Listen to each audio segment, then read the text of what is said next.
बंधुजनों, नटखट भगवान श्री कृष्ण के द्वारा ब्रजमंडल में करी गई बाल क्रीड़ाओं जैसे कालिया नाग का मर्दन, गोपियों संग रासलीला, गोवर्धन पर्वत को उठाना, पूतना वध, कंस वध आदि से संबंधित कई प्रसंग पुराणों में देखने को मिलते हैं। जिनमें से एक प्रसंग गोपियों के चीरहरण लीला से संबंधित है, जिस पर कुछ संभ्रांत लोग काम लीला की दृष्टि से देखते हुए प्रश्न उठाते हैं, गोपियों की चीरहरण लीला को ठीक नहीं मानते हैं। पौराणिक अनुश्रुतियों के अनुसार 16 वर्ष की आयु में भगवान वेदव्यास के पुत्र मुनि सुखदेव की दृष्टि में स्त्री पुरुष एक हैं, अर्थात स्त्री पुरुष का भेद नहीं होने के कारण नगर की नारियां उनको देखकर किसी भी प्रकार का संशय नहीं करती हैं, जबकि महर्षि वेदव्यास को देखकर सरोवर में स्नान करती हुई स्त्रियां वस्त्र से अपना तन ढक लेती हैं। उक्त परिदृश्य में जब भगवान वेदव्यास ने पूछा कि मुझे देखकर तुमने अपने तन को ढक लिया, लेकिन मेरे जवान पुत्र को देखकर तुमने ऐसा नहीं किया क्यों? तब उन स्त्रियों ने कहा, भगवान सुखदेव ब्रह्म स्वरूप हैं, जिनकी दृष्टि में स्त्री पुरुष का कोई भेद नहीं है। इसी प्रकार यहाँ पर भी भगवान श्री कृष्ण ने ईश्वर व जीव के बीच के जीव जगत तथा ब्रह्म तत्व को परस्पर भिन्न मान ईश्वर का एकाकार करने की शिक्षा दी है, क्योंकि यह वेदांत है जिसे श्रुति, स्मृति एवं ब्रह्म सूत्र के प्रमाण मान्य है तथा ब्रह्म को प्राप्त करना जिसका लक्ष्य है। उपरोक्त तर्क के अलावा इस लीला के पीछे के गूढ़ रहस्य और भी हैं, जिनको शायद ही हम जानते हों। तो आइए सर्वशक्तिमान परमपिता परमात्मा दयानिधि केशव की कृपा, प्रेरणा और अनुग्रह से नतमस्तक आज के दिलचस्प प्रकरण की सुंदर व्याख्या का शुभारंभ करते हैं। ओम कृष्णाय नमः। बंधुजनों, मुनि सुखदेव राजा परीक्षित से कहते हैं, हे राजन, जहाँ ब्रज गोपियां कान्हा से अनन्य प्रेम करती थी, वहीं उनकी छवि को हृदय में बसाकर चारों पहर उनके ही चिंतन में लीन रहती थी। कथा अनुसार शरद ऋतु में भगवान श्री कृष्ण के वेणुवादन के पश्चात ब्रज में हेमंत ऋतु का आगमन बताया गया है। उस समय भगवान श्री कृष्ण की आयु मात्र 6 वर्ष की थी। गोपियों ने पति रूप में भगवान श्री कृष्ण की प्राप्ति हेतु पवित्र आगन मास में यमुना स्नान करने का व्रत लिया, जिसके लिए वह नित्य यमुना स्नान पश्चात महामाया कात्यायनी देवी की पूजा उपासना करती थी तथा पति रूप में कृष्ण प्राप्ति का वर मांगती थी।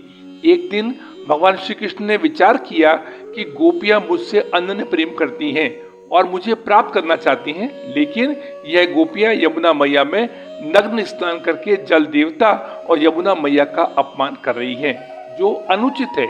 इनको शिक्षा देनी चाहिए। ऐसा विचार कर कृष्ण वंशी वट पर आकर बैठ जाते हैं। नित्य की भांति जैसे ही गोपियों ने वस्त्र उतार एक सुरक्षित स्थान पर रख यमुना में स्नान के लिए नग्न प्रवेश किया, मधुसूदन ने उन्हें चुरा लिया तथा कदम के वृक्ष पर चढ़ गए। जब गोपियों को वस्त्र हरण का पता लगा तो वह कृष्ण से हाथ जोड़कर वस्त्रों की याचना करने लगी। दीन दयाल हरण दुख प्यारे, दीजिए मोहन चीर हमारे, ऐसे सुन के कहे कन्हाई, यों नहीं दूंगा नंद दोहाई। भगवान श्री कृष्ण कहते हैं, नहीं गोपियों, ऐसे में वस्त्र नहीं दूंगा। तब कान्हा कहने लगे, देखो गोपियों, पहले तुम जाकर मेरी शिकायत नंद बाबा माँ यशोदा से कराओ, इसके पश्चात मैं तुम्हें वस्त्र दूंगा। अन्यथा अगर तुम वस्त्र चाहती हो तो एक एक कर बाहर निकलो और अपने अपने वस्त्र ले लो। एक एक चल बाहर आओ तो तुम अपने वस्त्र पाओ। गोपियां कृष्ण से हाथ जोड़कर अनुनय विनय करती हैं कि हम सर्दी के मारे कांप रही हैं, कृपया हमारे वस्त्र दे दो। अब गोपियां व्याकुल होकर कान्हा कान्हा पुकारने लगी और कहती हैं, काहे कपट करत नंद लाला, हम सुधी भूरी ब्रजवाला, परी ठगारी सुधी बुद्धि गई, ऐसी तुम्हारी लीला ठई। अर्थात हम निर्वस्त्र हैं, इस प्रकार बाहर नहीं आ सकती। हे नंदलाला, हम भोली भाली ब्रजवालों के साथ कपट मत करो। तब कन्हैया बोले, अगर तुम बाहर नहीं आ सकती तो तुम्हें वस्त्र नहीं मिलेंगे। बताओ, तुम्हें इस प्रकार यमुना मैया में निर्वस्त्र होकर स्नान करने की शिक्षा किसने दी है? क्या यह पाप कर्म नहीं है? तुमने यमुना मैया का अपमान किया है, इसलिए तुम्हें पश्चाताप करना होगा।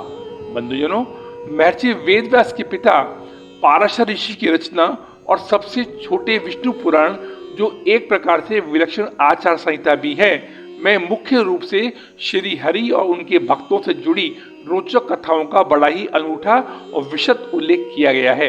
इस पुराण में निर्वस्त्र होकर स्नान करना निषिद्ध बताया गया है, जिसकी शिक्षा गोपियों के माध्यम से भगवान श्री कृष्ण ने मानव सभ्यता को दी है।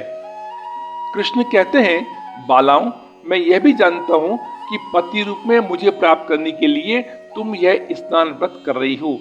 इसलिए अगर तुम तन मन से मुझसे प्रेम करती हो तो सबसे पहले मुझको प्राप्त करने के मार्ग की बड़ी बाधा द्वैत भाव, यानी मेरा तेरा, मान सम्मान, सुख दुख, लाभ हानि आदि द्वंद्व छोड़ने होंगे, क्योंकि मुझे प्राप्त करने के लिए इनका कोई स्थान नहीं है। तत्पश्चात सभी गोपियां एक एक कर बाहर निकल आती हैं और कहने लगी, कन्हैया अब हमारे वस्त्र दे दो।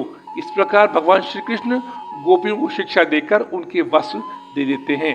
फिर भगवान श्री कृष्ण सभी गोपियों को वरदान देते हैं कि शरद ऋतु में कार्तिक पूर्णिमा के दिन मैं महाराज रचूंगा और उसमें तुम सभी का मनोरथ पूर्ण होगा। अतः अब तुम सभी अपने अपने घर जाओ। इस प्रकार सभी गोपियां अपने अपने घर आ जाती हैं। बंधुजनों, इस कथानक से स्पष्ट है कि यह एक दिव्य प्रेम लीला, यानी अंश और अंशी का मिलन है, जिसमें काम की गंध नहीं है। ईश्वर की प्राप्ति तभी होती है जब उस ईश्वर का एकाकार हमें प्राप्त हो। अन्य शब्दों में अगर कहा जाए तो भगवान अपने भक्तों की वस्त्र रूपी वासना को हटाना चाहते हैं, क्योंकि वासना से बुद्धि आच्छादित हो जाती है और वासना रूपी वस्त्र भगवान से मिलने में बाधक होते हैं। इसलिए भगवान अपने प्रेमी का विषय आवरण स्वयं हटाते हैं। उपासना से वासना की निवृत्ति होती है। वासना की निवृत्ति होने के बाद ही प्रभु से एकता होती है, जो रास है। आज के सत्र में हमने ब्रजमंडल में श्री कृष्ण के द्वारा करी गई बाल क्रीड़ाओं में विशेषतः गोपियों के चीरहरण लीला से संबंधित कुछ गूढ़ रहस्यों को निष्पादित करने का प्रयास विष्णु पुराण और अन्य विद्वानों के मतानुसार हर संभव सतर्कता पूर्वक किया है। फिर भी अगर भूल रही हो तो हम वासुदेव श्री कृष्ण, जिनके नाम के स्मरण मात्र से जीवन और मन से सभी दुख दूर हो, खुशहाली, श्री कृष्ण कृपा व स्थिर श्री की प्राप्ति होती है, के श्री चरणों में नमन करते हुए अपनी वाणी को विराम देने के लिए क्षमा प्रार्थी हैं। अतः अगले सत्र में मिलने की जिज्ञासा के साथ ओम कृष्णाय नमः। धन्यवाद।